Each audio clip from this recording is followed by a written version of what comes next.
It ain't the left side or the right side, and it must be the fin side. It ain't the left side. Thank you, Solo D. Welcome to another episode of On the Fin Side here with Kat and Paul. Follow us on Facebook, Twitter, Spreaker, iTunes, YouTube, iHeartRadio, and Spotify. I'm Brian Cat NFL, and Paul is fanatic_pick on Twitter. The Dolphins returned from their bye week this week with a new starting quarterback to face the LA Rams at Hard Rock Stadium. The Rams are 4-point favorites, coming off a 24-10 Monday Night Football win against the Bears. To talk through this game, we have a very special guest. He is a Dillard School graduate, Super Bowl champion, fifth all-time in receiving yards, and the recipient of Ryan Fitzpatrick's first NFL touchdown, Isaac Bruce. Isaac, thanks for joining us here on the Fin Side. Hey, Brian, thanks for having me on the show, man. And just one small correction. I think I was the second Ryan Fitzpatrick touchdown, Torrey Hope being the first that fateful day in Houston. But Ryan's a great quarterback nonetheless. Man, I should do my research more on that. I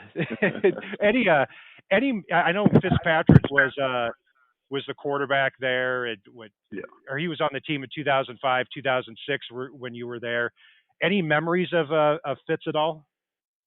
Oh, absolutely. I don't think I ever called him Fitzpatrick. People have to realize that he's a Harvard graduate, and I called him Harvard Yard. To this day, I mean, he's locked in my phone under Harvard Yard. And very bright kid. You can tell that he had some skill to play the position. He always helped me with my crossword puzzles in the morning. And fierce competitor. I mean, I don't see any change as far as his competitiveness. Just leading the Dolphins right now. So, just a guy who I knew would have a very long, productive career, and I'm excited about what he's doing here. And good guy, and I like the way he's playing. Yeah, 8 different football teams throughout his career. Incredible there over the last 15 years. And before we get into the game here, Isaac, just to plug a few things for you here. You started the Isaac Bruce Foundation there in 2006. You also host the Ramblings podcast on the Believe Sports Network. Tell us a little bit more about what you've been doing here. Yeah, the foundation is a lot what we do doing down and off times. I enjoy it. Still based out of St. Louis. Making a positive impact in that city.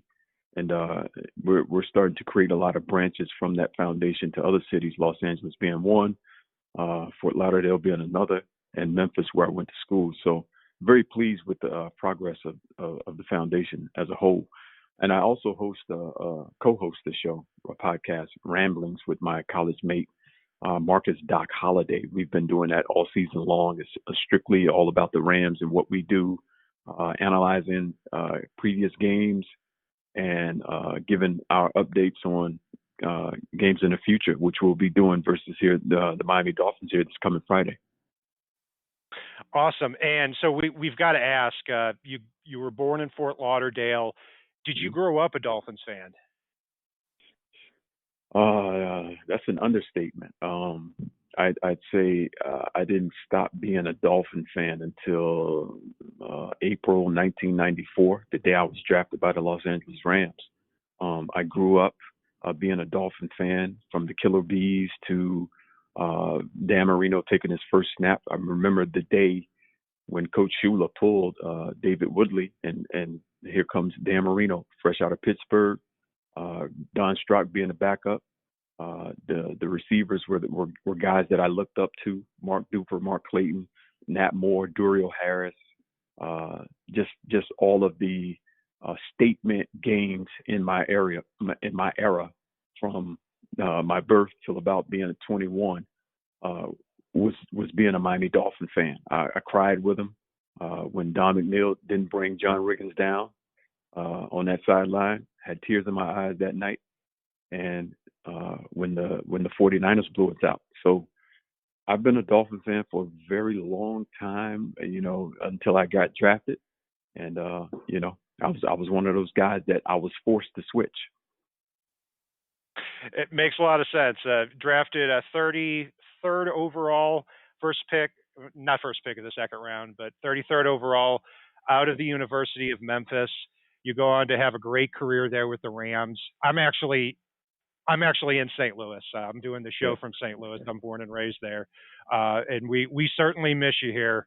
And well, actually, we miss seeing you play. You're very active in the community, still here in St. Louis as well as in Fort Lauderdale. And it's great to see you reaching out there to other cities too. So great guy on the field as well as off the field.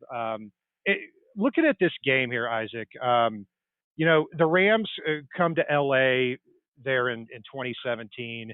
They go 11-5. 2018, they go 13-3, go to the Super Bowl. Take a little bit of a step back in 2019 at 9-7 and miss the playoffs. Here in 2020, they start off 5-2. I'd argue they probably should be 6-1 if they didn't have a pass interference call against the Bills. Um, what's the feeling there with the Rams and how they're looking in 2020? Does it have more of that Super Bowl feel?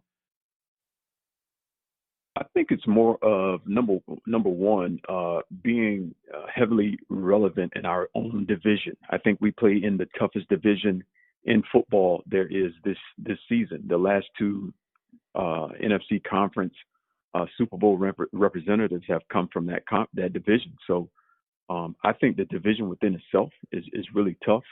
And I think our first goal was to be relevant in the division. I think we're doing that. We're have gone back to what made us playoff teams in the past. And I'm talking about once Sean McVay took over. Just being a run first team. We're running the ball, running at a good speed right now. Last game we accumulated 161 total rushing yards, and we do everything based off that running attack. I mean, we do our outside zones, the both sides of the field, and then we come back with the boot game and have the athletes on the perimeter that can really take the top off the defense. But it all starts with that running game, and it's keeping a lot of us safe and making sure these guys are in place to make the plays that we know they can make. Now, at the running back spot, one name that Dolphins fans had an eye on heading into the draft was Cam Akers out of Florida State. I know he didn't touch the ball last week, but didn't really seem to matter because it seems like Darrell Henderson and Malcolm Brown are taking the lion's share of those carries. They have almost 700 combined rushing yards on the year.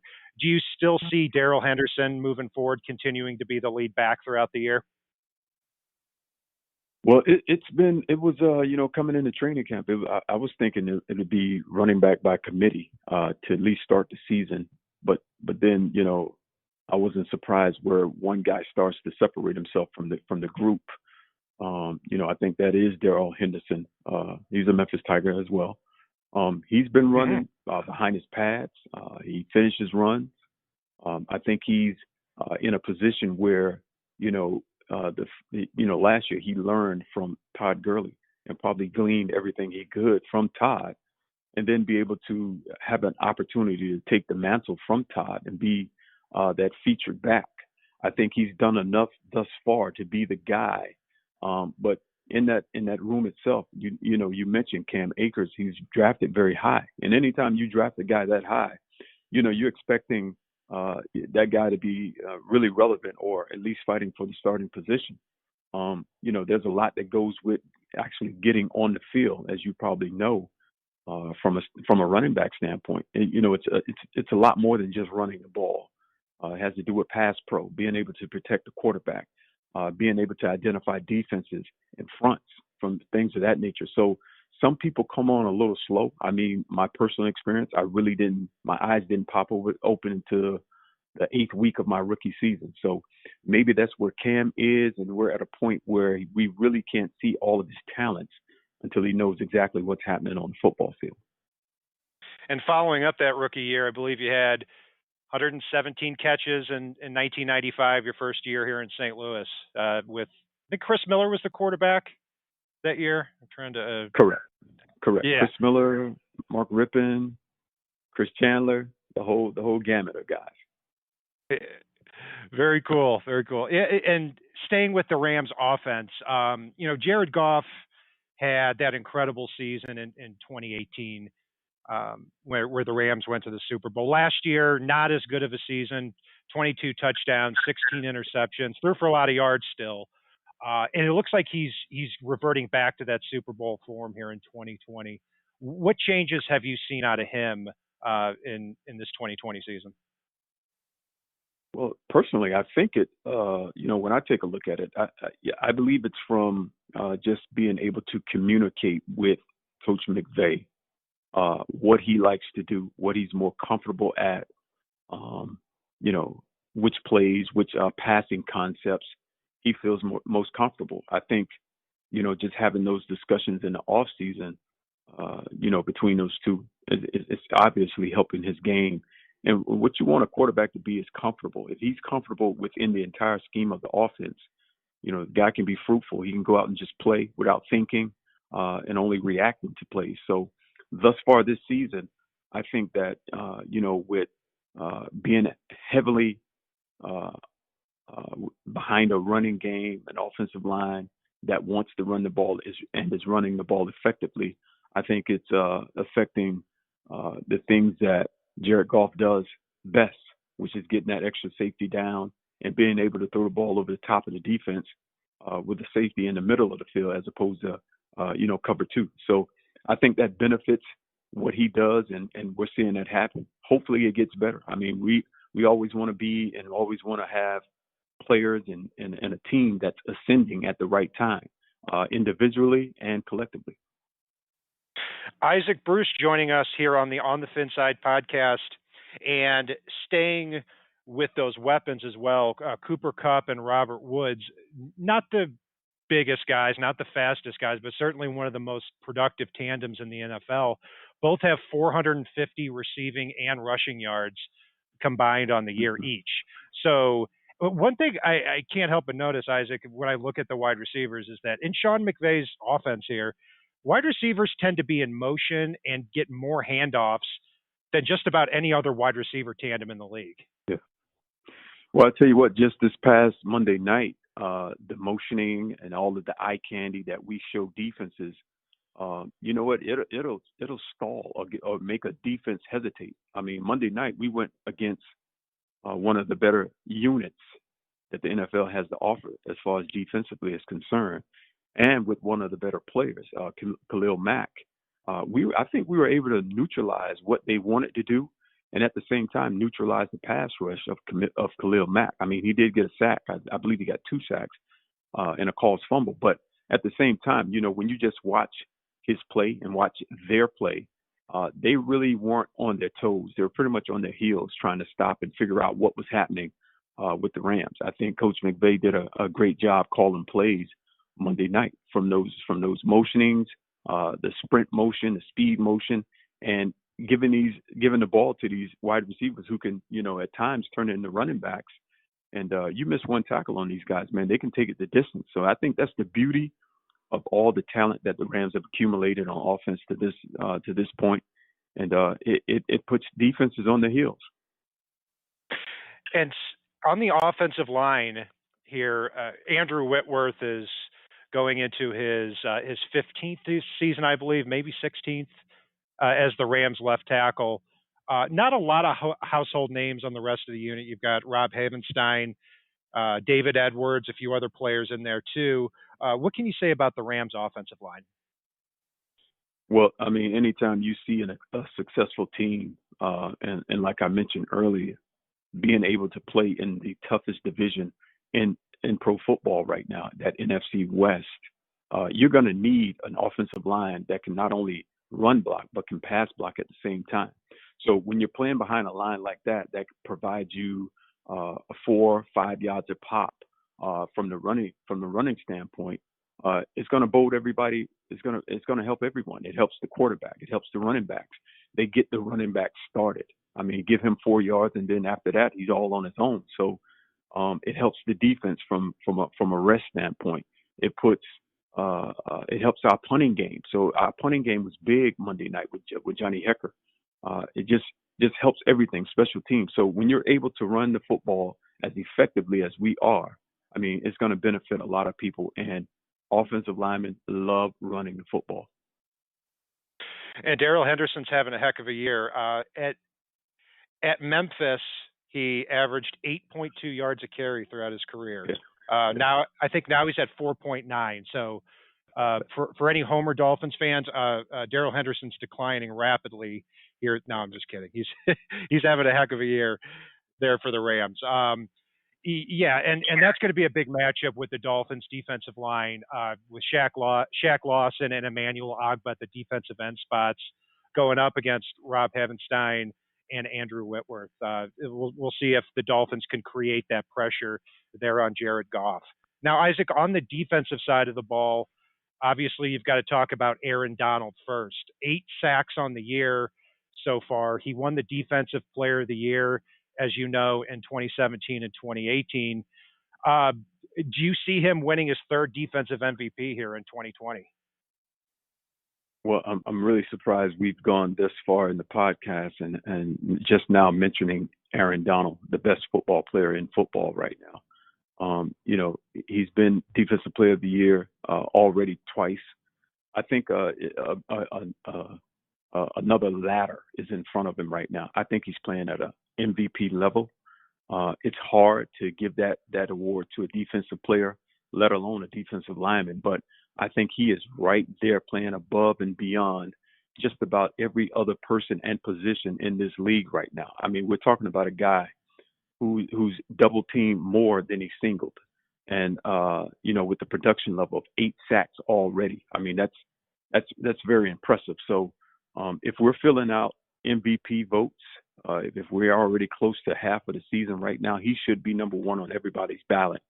And he does tremendously well for that defense that we have, man. I mean, the opportunities that he gives and grants other players, the one-on-ones that he gives the other linemen. You saw it Monday night, and I don't want to give scheme away, but you know the line is always sliding to where Aaron Donald is and puts the backside guy one-on-one with an offensive lineman. So he can really manipulate an offense with him just being on the field and his ability to penetrate and make tackles for loss. So the follow-up question to that, and I'm pretty sure I know what your answer is going to be. If you're the Dolphins' interior offensive line, how do you stop Aaron Donald? Well, I heard the Buffalo Bills mention, you know, hijack the bus before he got to Rich Stadium, but I don't see that being successful.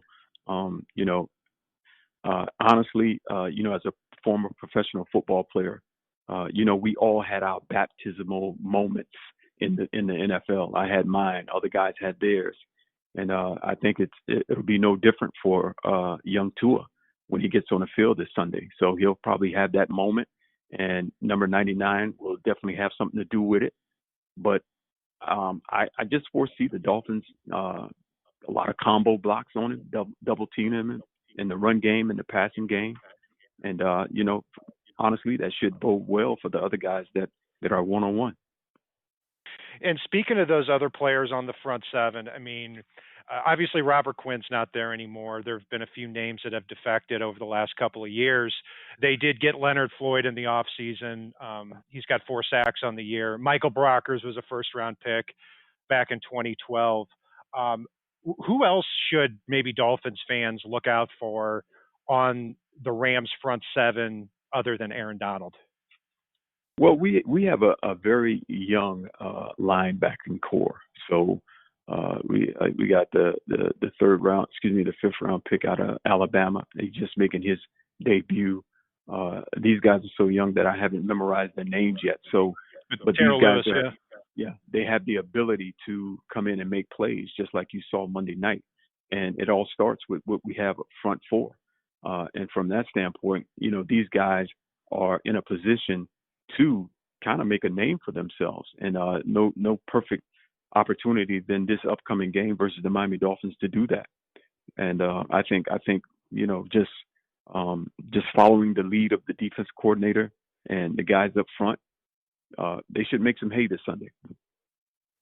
And finally, looking at the back of their defense in the secondary, they gave up a lot of draft picks last year for Jalen Ramsey, paid him a lot of money.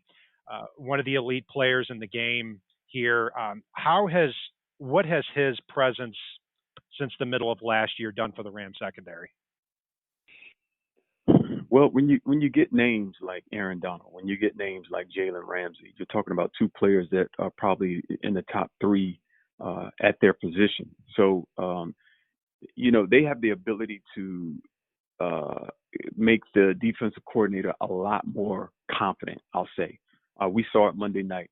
One play in particular, the Bears are backed up, and you have Aaron Donald. He's on the left side of our defense, and Jalen Ramsey is one-on-one with the receiver on the backside. So that leaves Leonard Floyd unblocked, and he's coming in on foes, and that's going to cause for a quick throw. So when you have a guy that can play on an island like the way Jalen Ramsey does, and he's confident, it bodes well for just about that entire defense. So he's changed it from that standpoint. He's able to help the defensive coordinator be more exotic in his approach, a bit more attacking from a defensive standpoint.